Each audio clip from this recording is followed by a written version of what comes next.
What? What is it?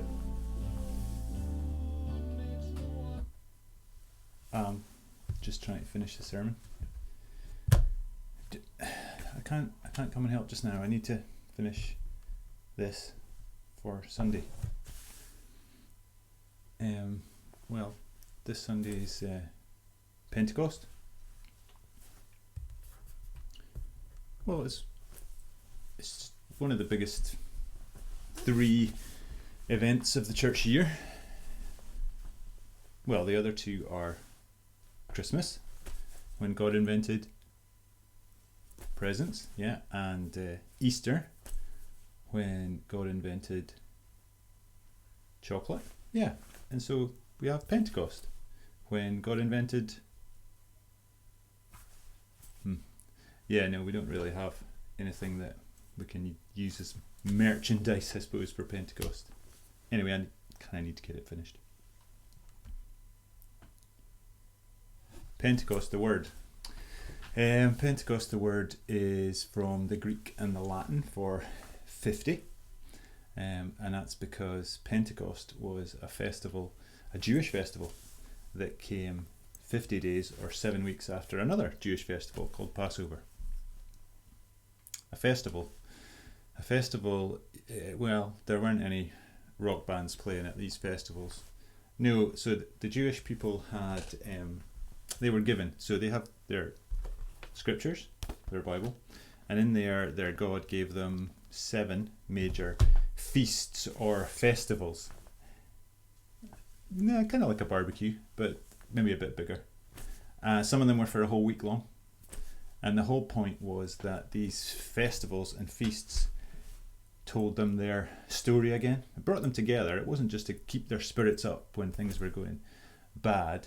It was to remind them who their God was and who they were. Pentecost was the third one that's described.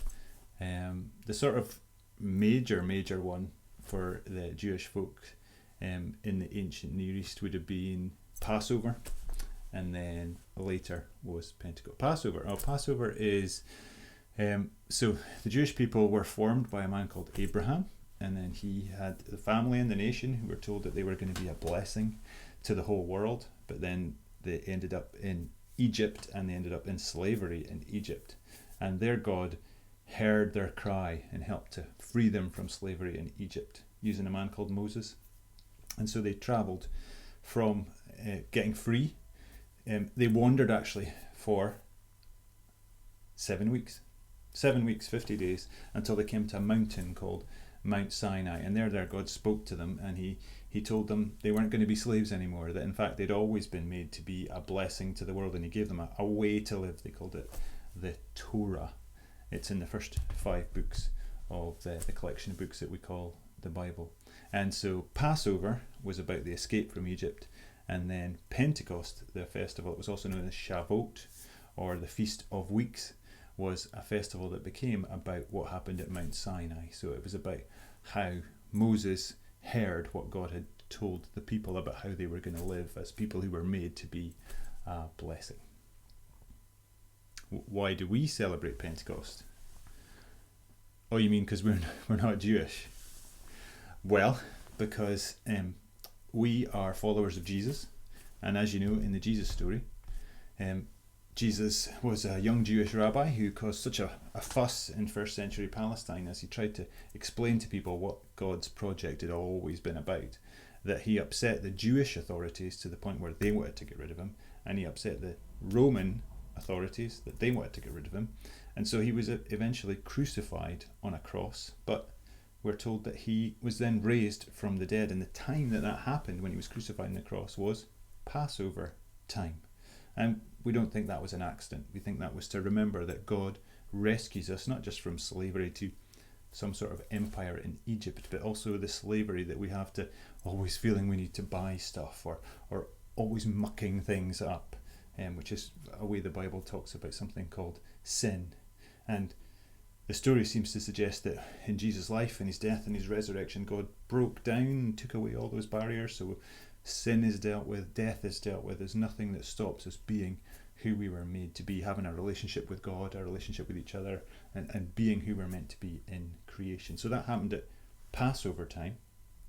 And then 7 weeks later, Jesus' followers were terrified. They were basically in lockdown. They were hiding in an upstairs room, didn't know what was going to happen anymore. And it happened to be the time of the Pentecost festival. So the city was full of people from all over the world.